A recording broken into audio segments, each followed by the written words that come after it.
Good morning, everybody. I'm Larry Weissoon. If you enjoy real-world hunting and fishing talk, you're really going to enjoy listening to my good friend, Luke Clayton, and his guest for the next hour. This is David Fox, and welcome to Outdoors with Luke Clayton and Friends. Luke has been a recognized outdoors writer for the past 3 decades and writes for a host of outdoor publications. Luke pens a weekly newspaper outdoors column that appears in over 40 Texas newspapers. Luke is on the pro staff of Pyramyd Air, your one-stop shop for everything air gun related. Smokin Tex electric smokers. Feel free to contact Luke through his website, catfishradio.org. Now let's join Luke and his guests for this week's show. Well, thank you, gentlemen, for that nice introduction, and Mr. Weissoon is right here with us, as he has been for 18 and a half years. Campfire Talk, we kick things off every week. So, Larry, thank you for being here, buddy, for all these years, and thanks for being here right now.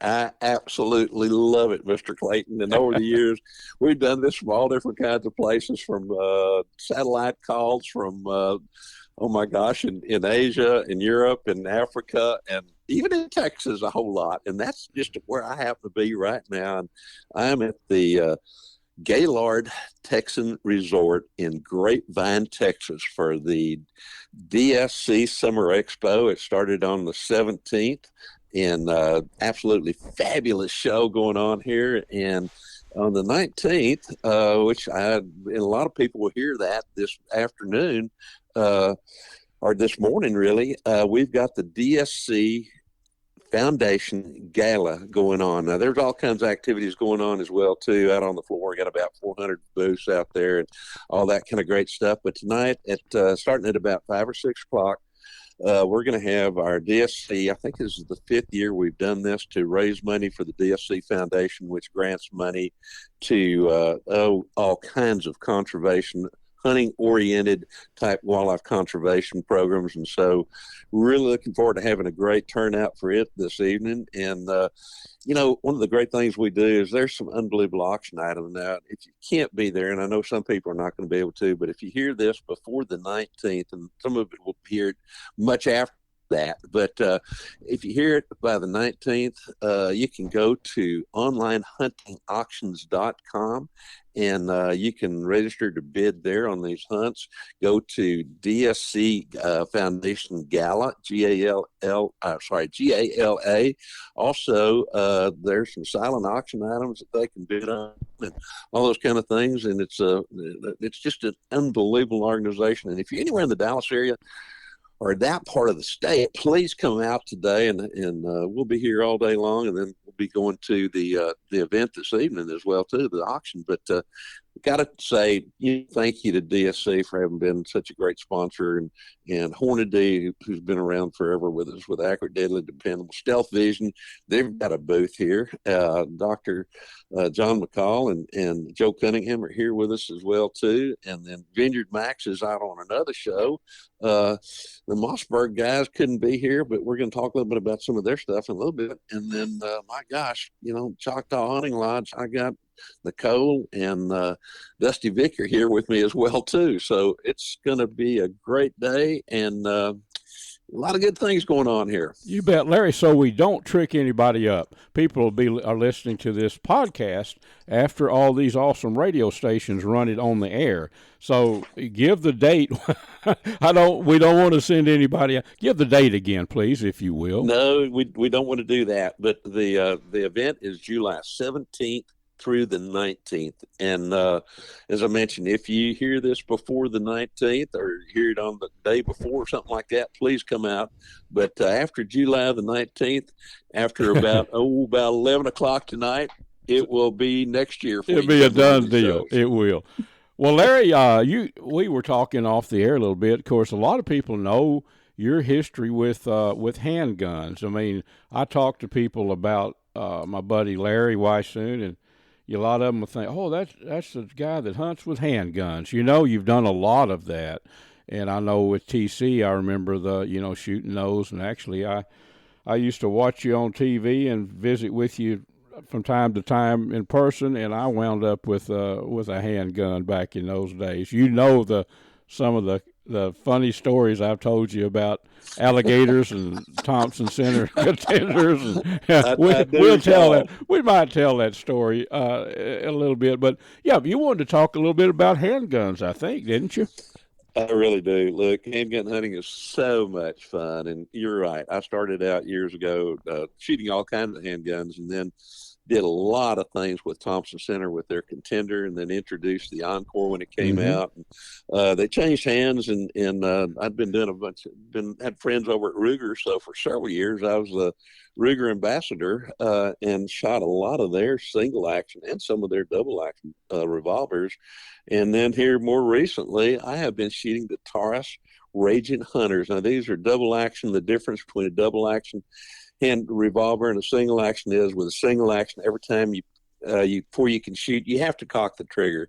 With a double action, you can cock the trigger and pull the trigger, or you can pull the trigger, hammer comes back and hits the firing pin, and you're on your way again. But I wanted to bring up the handgun thing for a lot of different reasons. I've got several people who recently asked a lot of questions about hunting handguns, and thrilled to hear the fact that they are. But then too, one of the auction items that's going to be sold tonight, and I'll actually film some of it for our Sportsman's Life TV show. But I've got a hunt coming up in September with Randy Flannery with Wilderness Escape Lodge. Now this is up in the northern part of Maine.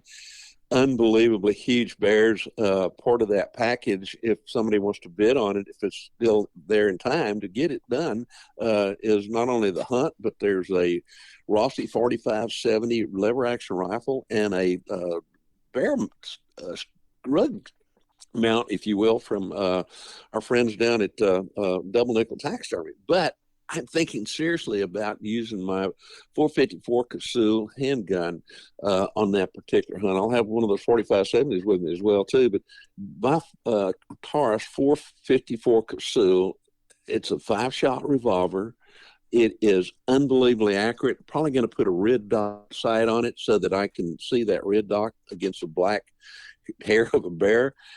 Using the 240 or 300 grain Hornady custom to XTP ammo, that thing is unbelievably accurate. Even out to 100 yards, I can keep them all in a 3-inch circle or less at 100.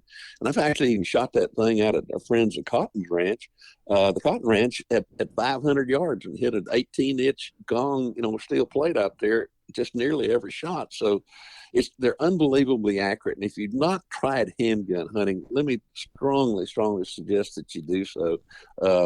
To me, they start, 357 mag is a nice round, but it is kind of an expert's round because it doesn't have the energy when you get into the 41 or mag or 44 mag, which I shoot a lot. And then the 454 Casull is well too. Those guns are capable of bringing down anything in the world. One of my brown bear that I shot in Alaska several years ago, I shot with a 454 Casull. So good thing to do if you're looking for a little bit different adventure. It's like any other thing that's got a barrel on it. It's where that barrel is pointed when the trigger is pulled is where the bullet goes. So I know I've gotten you involved a little bit with some of the tar stuff there for a while as well too. Yeah, we shot a hog with it and had a lot of fun. I've had so many older friends. By older, I'm talking about people that's maybe hunted decades. And right. You've heard this too, and I know all of our listeners have. Well, I've got to the point where it's just not any fun. Maybe they've hunted with an Alt-6 or whatever rifle for a long time. I learned a long time ago to try different stuff. It's to me, hunting is just it's not about handgun hunting. It's not about hunting with an air gun. It's not about hunting with a crossbow. It's not about only hunting with a compound. It's about I like to do it all, and I do it all. I mean, the first deviation from the standard deer rifle, if you will, was the TC Contender, and I watched my friend Larry Weissoon. He was talking. I said, "Man, this looks like fun," and it is. And I got me one. I got me one in a 730 Waters, I think it was. Yes, sir. Who knows about that caliber today? You never hear about it, but that's what I wanted. I think you told me maybe that might be a good one for what I was Yes, doing. sir. And Yes, so that sir. was my first deviation from a deer rifle, quote, deer rifle. And I had a ball with it for a while. I got into bow hunting, compound bows. I hunted with a bow about 15 years and actually guided elk and bear hunts with bows up in Colorado. That was fun. I started shooting air rifles, big bore air rifles, Larry. And then I remember with Brad Fenson out in West Texas, I had a crossbow. We got Brad going with a crossbow. So, Yes, sir. but I enjoy all of it. And you're right. That handgun hunting for a rifle hunter, is a logical next step.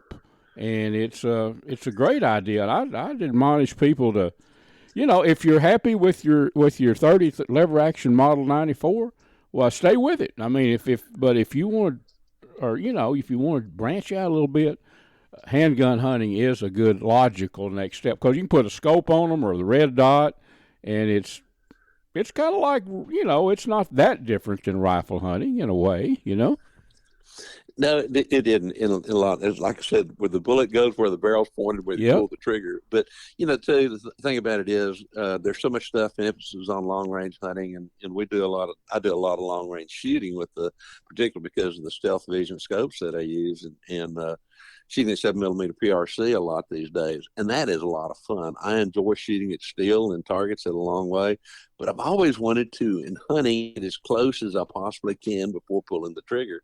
And with the handguns, with the 44 mag, I feel comfortable taking shots out to about 100 yards. Now, with a 454 Kazoo, I will take a shot out to 150 yards. But that doesn't mean if that animal's at 150 yards that I'm going to take a shot from there. I'm going to do my darndest to try to get closer to them or figure out how I can get that animal to come closer. And a lot of times that means putting out VINEYARDMAX, which also has been a great sponsor of ours for a long time as well, too. And where I can position that animal kind of where I want to, and so that I can position that animal as you do a lot of times with hogs, so that you can get that perfect shot as far as shot placement is concerned as well, too. We've used that VINEYARDMAX out in Sterling County out there the first time to get those deer where we needed them. You bet. Well, Larry, I wish we had about 7 or 8 hours we or around the campfire, a real campfire today to talk. But yeah, enjoyed visiting with you like always, and hopefully we've touched on a subject or two that people will lock in on. I will mention something. I don't have all the details just yet, but I'm going to try to get a gentleman on that's involved with this in Terrell, Texas, just east of Dallas. The Flight Museum, there's a British Flight Museum at the airport out there, and they're having their second, it's an outdoor event. There's going to be some folks there giving talks. I'm going to be there. Jeff Rice is going to be with me talking. I'll be talking about whatever people want to talk about, from hunting or fishing up in Canada to whatever, share some things that I've learned, and it's going to be fun. But if you want more information, folks, just go to catfishradio.org right now. That's the best way, and email me, and I'll get back with you. It's just my work with them is just beginning. I want to help promote this thing, and Larry may be able to come up. I don't know just yet, but that should be a fun event, Larry. I'm thinking it will be. It absolutely will be. And again, just want to invite anybody that's in the area to come out and see us at the DSC Summer Expo. And don't forget to bid on items at onlinehuntingauction.com if you hear this before the 19th of July. And look forward to seeing everybody out there, and thank everybody for coming out to visit with us. Folks, I want to introduce you to VINEYARDMAX. Now, this is an awesome deer attractant, a food attractant that's made with hammer-milled grape skin, dried hammer-milled grape skins. It has a mixture of rice bran and also corn chops. Very effective. Deer can smell the scent of grapes from a long way, and it brings them in. I've used it in West Texas out with Larry Weissoon, and we were out there where deer are not even exposed to grapes, and they came right in. Also, VINEYARDMAX has a very good line of game and fish feeders. Check them out online, vineyardmax.net. Friends, I want to tell you about an awesome camping destination, Wind Point Park on Lake Tawakoni. It's over on the far east side, kind of the northeast side of the lake. It's a pristine park. You can go there and view, I think they estimated a couple of hundred deer on that couple of hundred acres there. Cabins, beautiful RV park, fishing piers, docks. It's got everything you'd want in an outdoor destination. Check them out online at windpointparktx.com. Well, friends, Mr. Larry Weissoon is going to tell you about the finest hunting optics that we have ever found. Look, these are called Stealth Vision. They come from Crockett, Texas. Dr. John McCall developed them. They're 34 millimeter tubes as opposed to the narrower tubes, so more light transmission. They have a little green light that comes on when that scope is leveled, because that's when you want to pull the trigger. They have an optional lighted reticle as well too, and a whole lot of other products. And folks can learn more about them by going to stealthvision.com.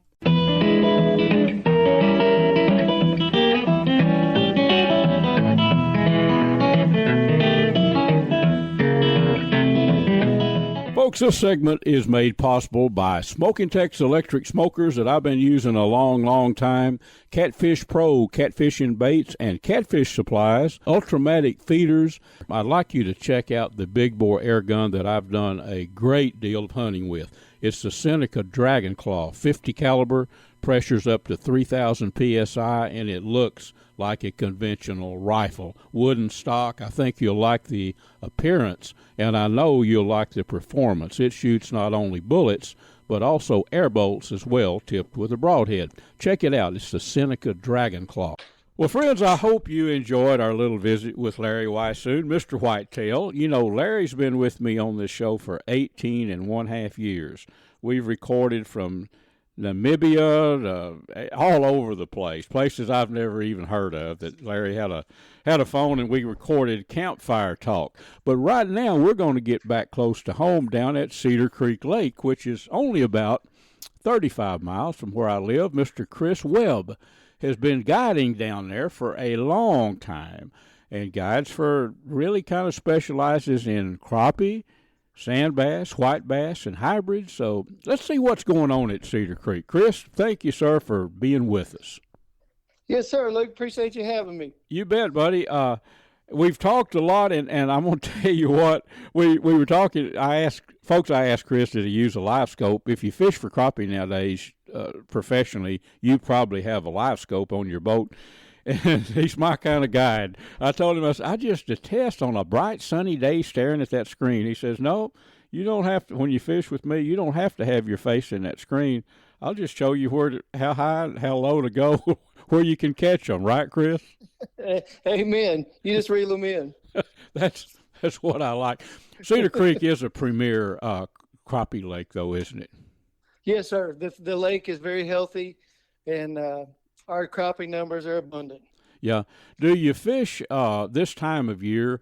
You know, I know enough about crappie fishing. I was never really a good crappie fisherman, to be honest with you, but I've obviously caught them all my life. But dead of winter, a lot of people love that, and then they love this time of year when they concentrate on some, deeper brush piles, and they know where to go look. Is that the way that you're targeting them now on, like isolated structures, or, Yes, sir. We're usually focusing on main lake points, and we're finding brush piles anywhere from 15, 17 to 22 feet, something like that. And right now during the summer heat, we're using live minnows on them. Uh-huh. And on a half-day trip, we're probably averaging about 40, 50 keepers, something like that, and we're catching a lot of short fish. Our spawn has been really good the last couple of years, and the numbers are really up, so we have a ton of little fish everywhere also. You have some of those pecking on your baits, but you also probably some good keepers too, I'm guessing, right? Yeah, absolutely. On each trip, we're probably catching anywhere from 5 to 10, 14, 15-inch fish right now. Boy. I think the biggest crappie, I'm like I say, I am not a crappie expert, but I fish with a lot of guys like yourself that are, and on my own too, but I think the longest crappie I ever caught was 14 and a half inches long, But they get it's a good one, but they get a lot bigger than that, don't they? A lot longer. Absolutely. Yeah. Yes, sir. Well, out at Cedar Creek, the top end on crappie, say lengthwise, what some of maybe the biggest ones that you remember catching there. So I've seen one of the lake records that Lane Palmer had one of his guys catch. It's about 17 and a quarter. Ooh. But a big one for us on a trip is going to be about 16 and a half. That's a really good slab on Cedar Creek. Yes, sir. And what's that fish going to weigh approximately? So if we get into that 16-inch range, you're looking at about 2 and a quarter on an average fish. Mm-hmm. Now, if we get them during the sun, they could weigh as much as 2.5, 2 3/4. That's a big old crappie, Yes, sir. Now, as far as minnows right now, if say you've got some really experienced jig fishermen in the boat, I mean, would you still go with minnows right now? Yes, sir. Okay. I'm a jig fisherman myself, Uh-huh. but right now those fish are picky in that heat, and that having that live minnow kind of flicker above their head is the key to getting them to fire. Yeah, yep. Well, so crappie fishing, and folks, we're going to leave Chris's contacts for you. For those, after our wonderful radio stations run this show becomes a podcast, and people listen to that everywhere. The podcast is, if you're listening to the podcast now, it's, Catfish Radio with Luke Clayton and friends. So I like to give people an idea where we are. Cedar Creek Lake is about, I don't know, an hour at the most southeast of Dallas. And it's been a really good fishery for years and years. It's just a renowned place for not only crappie, but, Chris, also white bass, sand bass, and hybrids too, right? Absolutely. We're catching probably 75 sand bass in 2 hours right now. It's probably some of the best.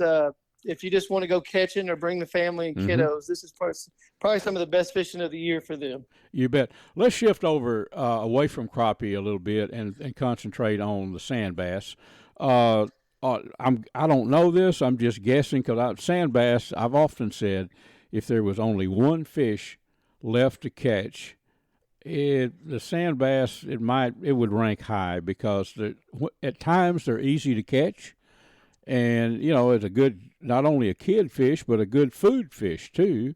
Slabbing, is it time to catch them on slabs or? Absolutely. So early in the mornings, if you find the right school, you can still catch them on slabs. We had 50 yesterday morning in about 2 hours on slabs. And then once that sun gets up, or if you find a picky school, we've been trolling. Mm-hmm. Yep. So we just kind of, as that water's hit 85, 86, we're just kind of getting into some picky fish. But you can still catch some on slabs if you find the right school. Yep. Okay. Now, trolling, are you using like a hellbender with a pet spoon trailer? That's it. It's been getting them for 50 or 60 years, and it's still getting them today. It does. Describe how you remove the hooks on the hellbender, I assume, right? Yes, absolutely. How do you rig it up? Dangerous. Yeah. So I'll take all the hooks off the hellbender. I'll put a little 1/4 ounce weight on the front nose of the hellbender, and then I'm running a 12 to 18-inch leader, double leader off of the back, and just using a number 6 pet spoon. Mm-hmm. Mm-hmm. I'll teach everybody how to count out the line, because counting out the line is the key to getting the depth correct. And then I just drive the boat over the fish and have them reel them in. It's probably the simplest fishing of the year. It is, and it's fun because you get that fish hooked. Well, you're going to shut down and you're going to fight. They're going to fight the fish in. It's Absolutely. And it's to watch them, that old rod bend when you're trolling, that old big old hellbender shaking the tip of that rod just a little bit and whoom when they hit it.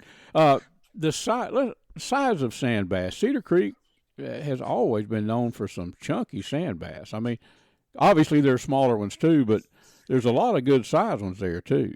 Yeah, absolutely. So normally February, March will be our big fish season, and then in the summer we've been catching, our average fish right now is probably 11, 12.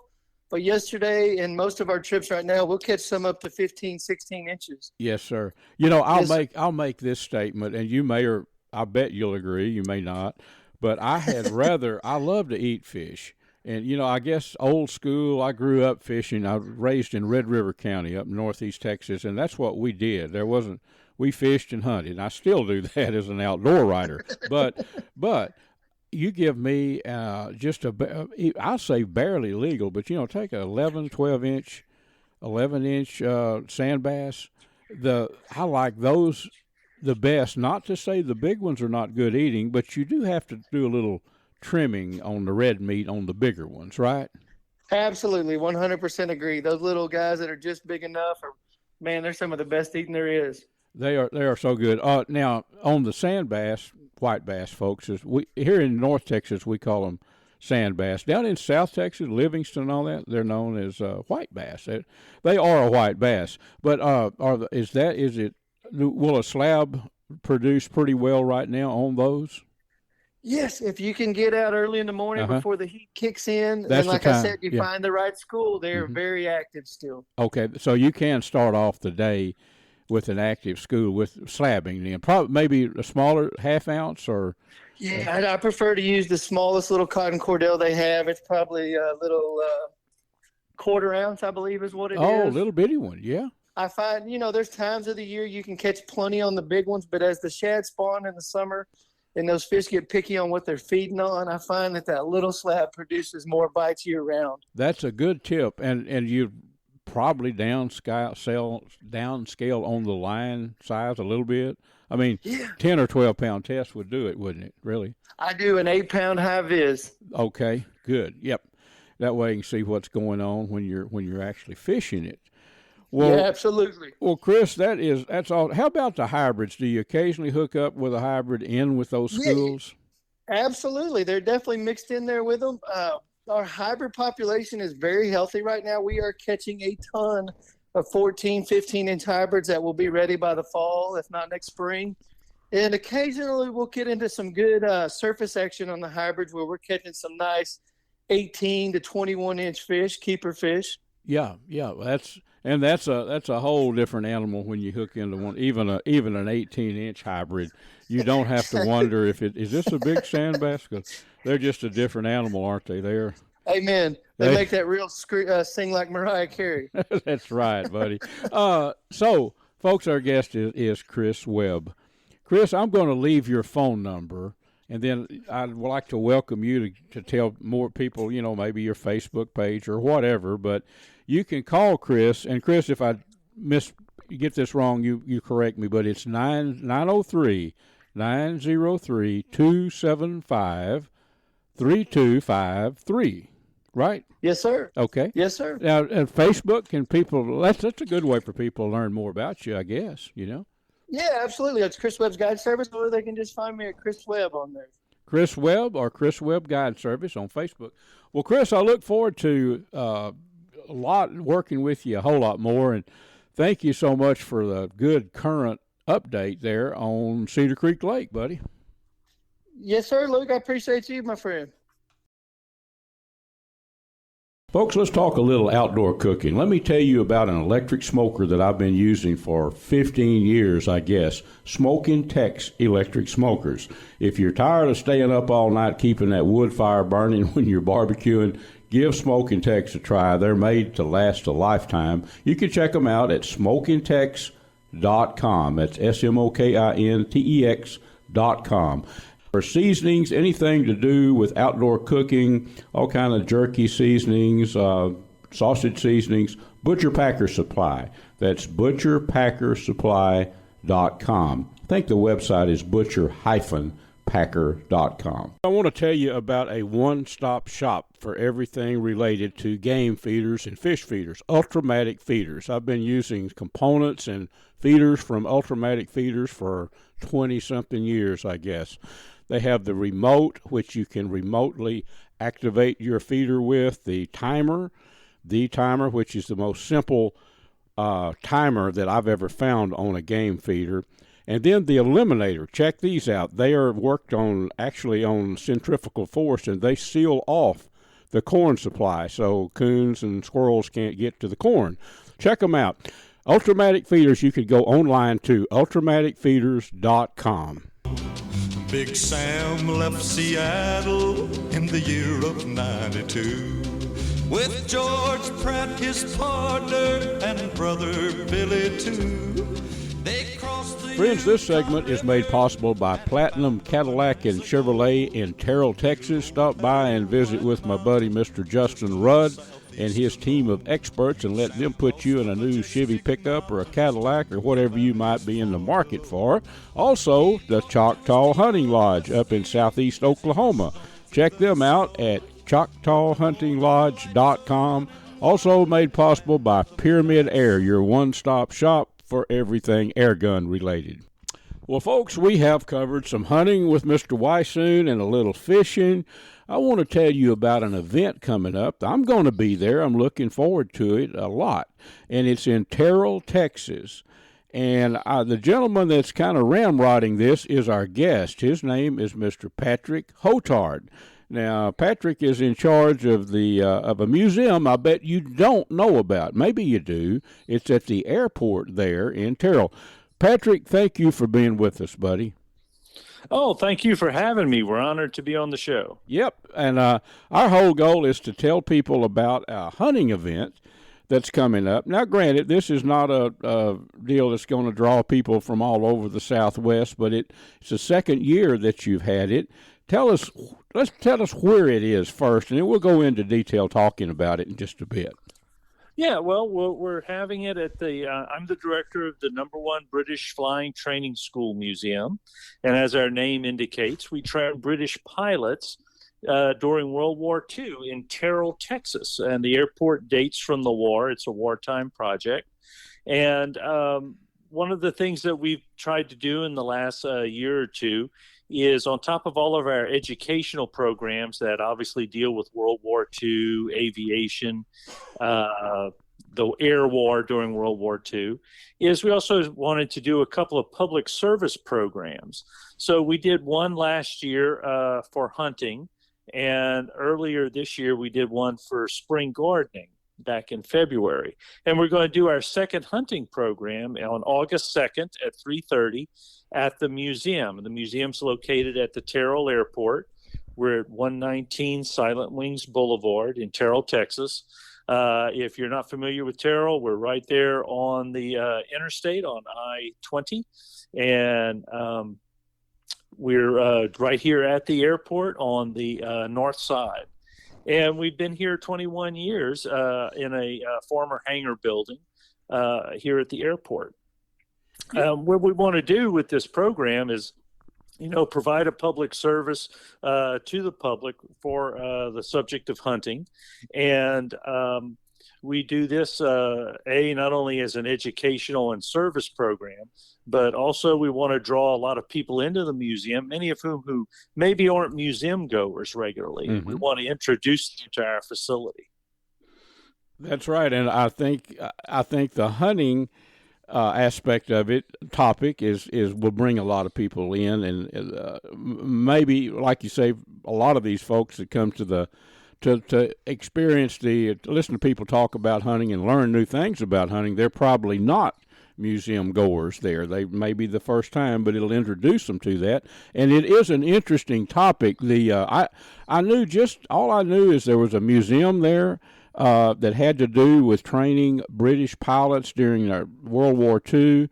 But it's amazing that was the first one, I think, the training facility, I think you told me, in the U.S., and the British pilots, for obvious reasons, would come over here to train because they were getting bombarded over in Britain. So I get it now. I want to learn more about that program because it's fascinating to me. But that's a different topic. We want to talk about the hunting thing. And folks, I'm going to be there, as will my buddy Jeff Rice. Now, Jeff is the producer of our TV show that's called A Sportsman's Life. He's been a guest on our radio show many times, and he's a principal part of A Sportsman's Life, Jeff and Larry Weissoon and myself. It's on Carbon TV, where a lot of people watch it. It's also hosted, A Sportsman's Life is also hosted on YouTube, where some people watch it, but mostly it's on the Carbon TV. So I'm going to be there, Patrick, and we're going to talk about the other guests too in a minute, but my part, I'm going to have Larry Weissoon and I co-authored a couple of books. One's about hog hunting, and the other one is just about a life in the outdoors as a writer and everything that Larry and I both have done a lot through the years. A couple of pretty fun books. I'll have those if anybody's interested in one, to sign the books, but that's not why, really, the reason I'm there. Folks, Patrick invited me to be there to be a speaker, And basically what I do in I've done this quite a bit. I don't go up and give a, quote, speech, but I go up there and I explain to the people that I've been an outdoor rider about 42 years and a radio host for almost 20 in the outdoors, and I've been a hunting guide an outfitter up in Colorado, a guide here in Texas in years past for deer and hogs and ducks even. And then I just open it up. I say, look, pick my brain. If you want to know about going to Saskatchewan on a fly-in trip, I'm your man. I'm here to help you. So, Patrick, that's the part that I want to play in your event, to be there for information. If they want to hear a story about a mountain lion in Colorado, I've got those stories too. But I have been of service to people because I've been kicking around the outdoors so long.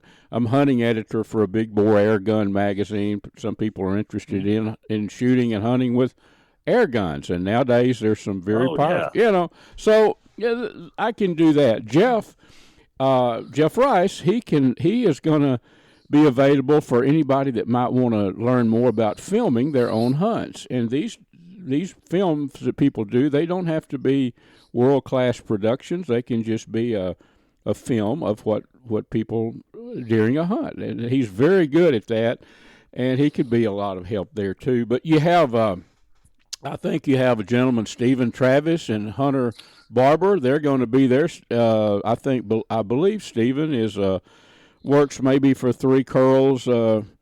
Brett Jepson, I've known him for years, that has the Three Curls outfitting. Yeah, Three Curl Outfitters, And he spoke. He was our presenter last year.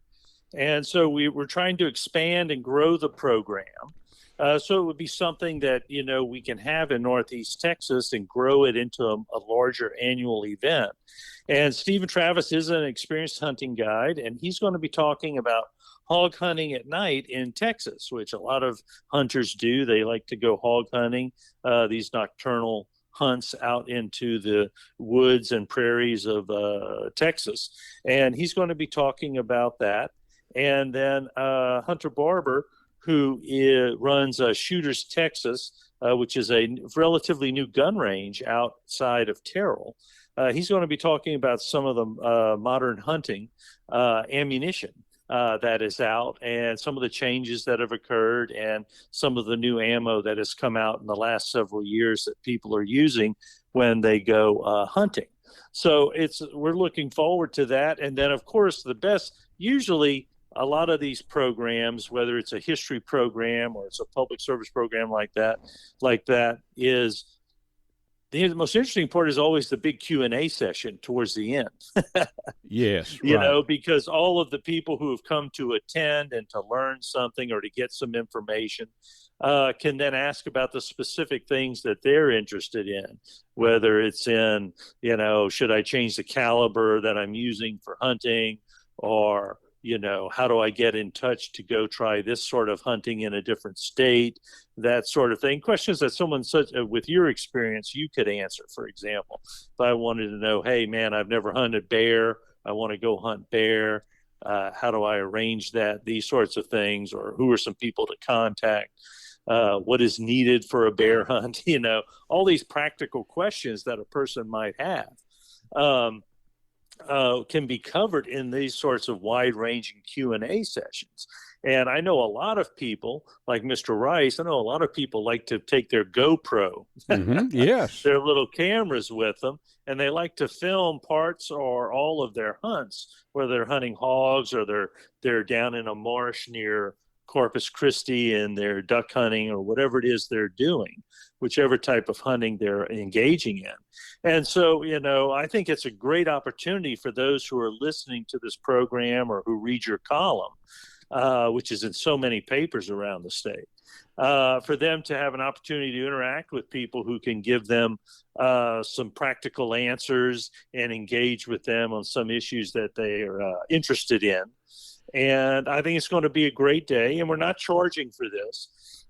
It's free and open to the public, and we're hoping to bring in a good crowd and grow this event into the coming years. And, having you there is going to be great for the program, so that you'll be able to, all that expertise that you have, to be able to bring to the table, along with the expertise from our other presenters and Mr. Rice. I think we got a good program. It's a good basic program, and something that I think a lot of people who have some people are bird hunters, and some people bird hunt and they hunt deer and so on and so forth. So hog hunters, if people with different interests, will be able to come to this and get some information and get some guidance. And there will also be refreshments and door prizes. Yeah, that'll be a big draw. Yeah, and any time you get what I call hardcore outdoor people together, it turns into a visit at some point. Larry Weissoon, who's a famous, most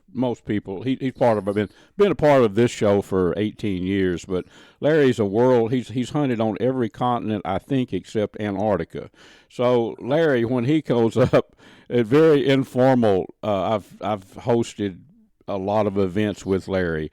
Very informal talk, and it becomes a visit. These things usually do. They really do. People, well, I hunted down in Sonora. Tell me about, that's the way it goes. So it's not a formal thing at all. Nor just like our radio show here, a lot of people think, well, this just sounds like a couple of friends visiting, and that's the way we want it. That's the way it is. So tell again, if you would, Patrick, the date. And of course the Terrell, Texas, this becomes a podcast, and first it airs on all of our great radio stations across mostly in Texas, but then it becomes a podcast on iHeart and Apple and Spotify, all that. So we're talking, friends, if you're listening after it airs on the radio, if you're listening to a podcast, say on iHeart Radio or whatever, Terrell is 30 minutes east of Dallas. So give us the particulars again, Patrick, for people that. Yes, we're about 30-minute drive east of Dallas, Texas, right off of I-20, and it'll be August 2nd, which is a Saturday, 2025, and it'll be at 3:30 p.m. at the museum, at the British Flying Training School Museum, and it's at 119 Silent Wings Boulevard in Terrell. And people can email us at info@bftsmuseum.org if they need additional information. Yeah, and we'll be happy to send them some additional information and a program flyer. And we're really looking forward to it. And once again, sir, we appreciate your agreeing to participate and to attend this program. And we look forward to the hunters from all over East and Northeast Texas attending. We think they'll have a good time, and it'll be very informative. It will be. And the last thing, the website, I believe, is bftsmuseum.org, right? That is correct. bftsmuseum.org, O-R-G. For about the past decade, I've been hunting editor for Airgun Hobbyist magazine. I think the only magazine devoted strictly to airgun shooting and hunting in the country. Well, in that length of time, I've learned quite a bit about big bore air guns and smaller calibers too. A spot to go to that if you're interested in air guns, you need to know about Pyramyd Air. The website is PYRAMYD, PyramydAir.com. They have anything and everything you need, from the guns themselves, the big bores or the smaller calibers, to the accessories. Just remember PyramydAir.com, and there's a number when you get on the website if you need to call and talk to somebody. Give them a buzz, and they can fill you in on little details that you might need to know about shooting or hunting with big bore air guns. The snowflakes fall as winter comes, and time just seems to fly. Friends, this segment is brought to us by CVA Muzzleloaders. In my opinion, the very best muzzleloaders in the world, the ones that I shoot. You can check them out online, CVA.com. Kuby's Wild Game Processing and Kuby's Restaurant in Dallas, and VINEYARDMAX, maker of some awesome deer attractant and some very fine game feeders and fish feeders, located down in Nacogdoches, Texas. Check them out at vineyardmax.net. Well, friends, I want to thank all of our guests today. We've had a good show so far. We always have a fun show. I mean, no question about it. But now it's time for more fun and more information. We're going up to Lake Texoma. Guide Bill Carey, my buddy with Striper Express. We're gonna do two things. Bill's going to give you an update on the striper fishing, which has finally become normal fishing up there, normal summer fishing, and I'm going to give you a Dutch kettle recipe that Mr. Carey here may be trying out on his own. So, Bill, good morning to you. Well, good morning, all y'all out in Radio Land. Now, we have Captain Craw. Yeah, that's Captain right. Call. Yeah, Captain Call, the Crow. And That's right. If he starts, I want everybody to hear him. He's become semi-famous, as famous as he's going to get on working with us. But anyway, Captain Call, if he comes in and says hello, we want to hear him.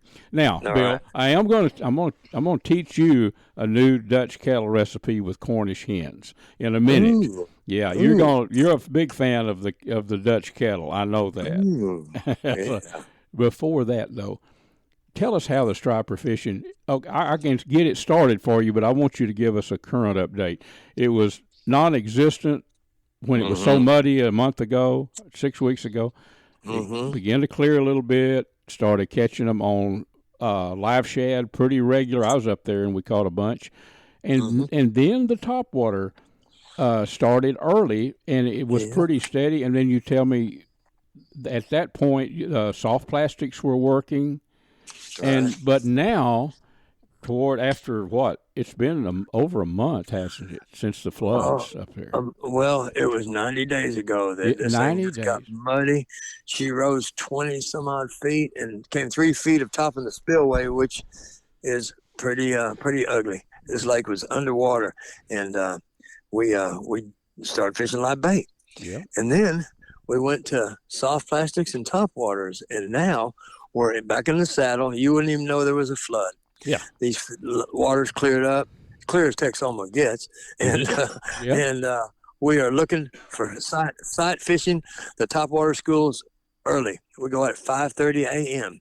and then we get an hour and a half of that, and then they sound, which means they group up and keep running underwater. We chase them with our electronics and we rip slabs. Slab is a lead spoon. We drop them straight over the edge of the boat, hit the bottom, and reel them out fast as you can. That fish just about takes it out of your hands. And I know Luke loves doing that. I'm beginning to get the nervous shakes listening to you. Yeah, I love that. They hit it like a freight train. And so that's the pattern. We're back to normal schooling action, catch a bunch of fish on slabs, top waters early. Folks, striperexpress.com. Bill, give them your number. We'll let them know how to call you. All right, folks, you can reach us at 903-786-4477. That is 903-786-4477. That's it, Bill. And Captain Call. Now you have my approval to break in at any point if that crow starts sounding off. So he was singing when we were getting on the radio. Know, a little late here recording this morning.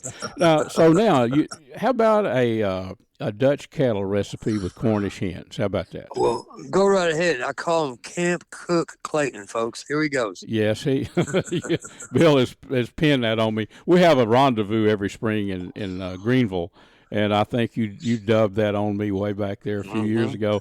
But you're going, and this is so simple. It's nothing to it. I really learned it from Bob Hood, the late editor, outdoor editor for the Fort Worth Star-Telegram.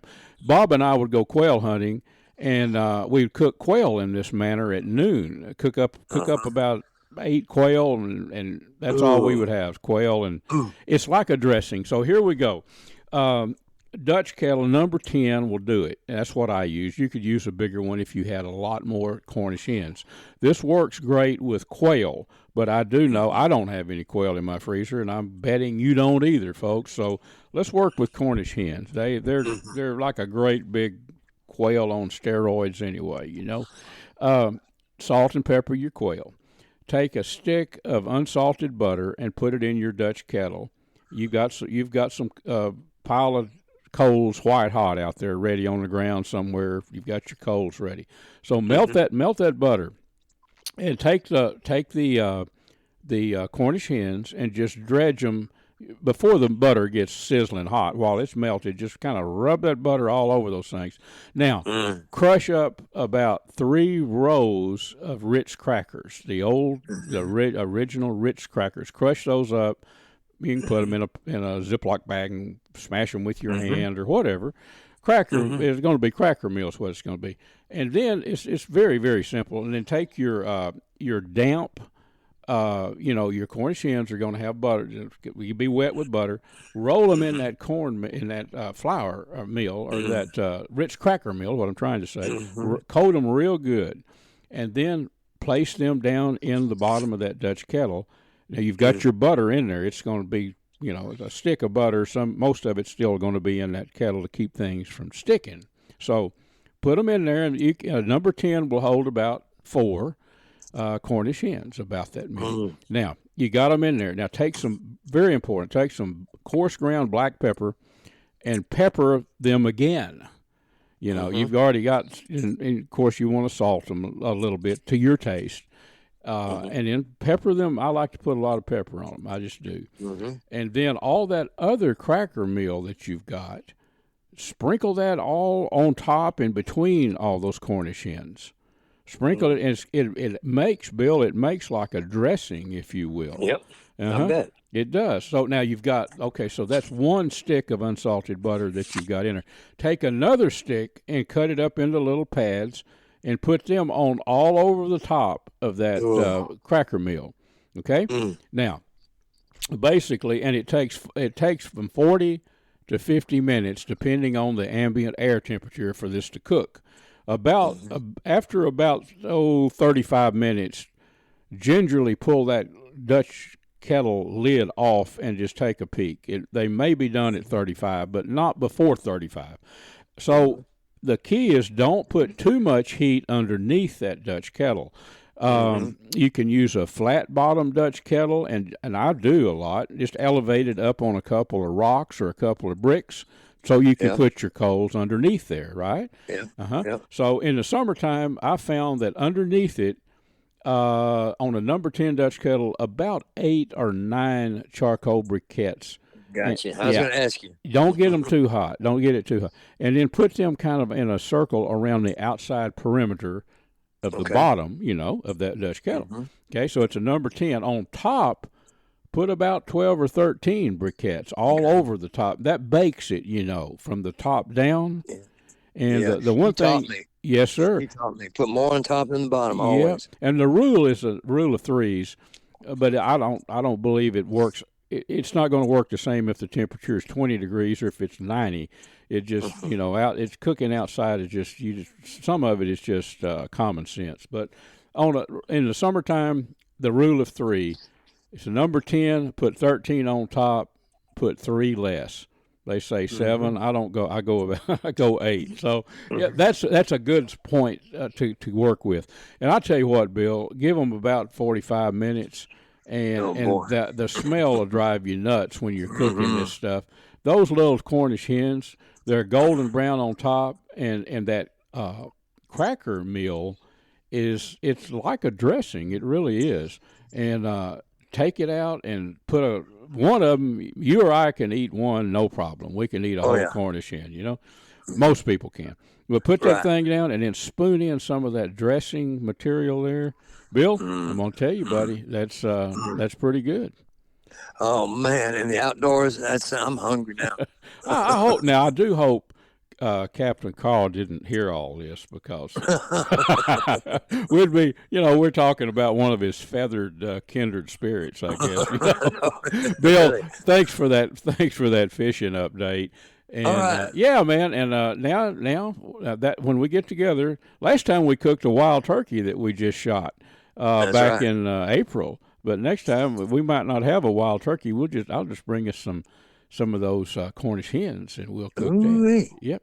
Okay. Well, Bill, you be safe down there fishing. You guys keep catching them, and I hope to get with you before too long and maybe catch some on slabs, because that's something I like to do, Yeah. All right. As soon as I got what I think is worthy of it, I'm calling you. I'll get you up here. All right, Bill. Folks, thanks for listening to our show today. We've had an absolute ball. I have. And I know all of our guests enjoy being with all of you. Do remember catfishradio.org. You can go there and you can actually listen to the show after you've heard it on the radio. It's right there. Just click and listen. And it also, thanks for all you podcast listeners, iHeart, Apple, all those places, Spotify. Thanks for listening there, too. And we'll be right back here next week to have some more fun with you. Folks, that about wraps our show up for this week. I've enjoyed being with you, and I hope you had a good time, too. And, folks, we're also brought to you by the Choctaw Hunting Lodge up in southeast Oklahoma, located about, 45 minutes west of Hugo, Oklahoma, owned by the Choctaw Nation. It's about 45,000 acres of awesome mountain, country, hills, valleys, loaded with game. Lots of eastern turkey, and they do eastern turkey hunts if you're looking for a spot to hunt turkey in the spring.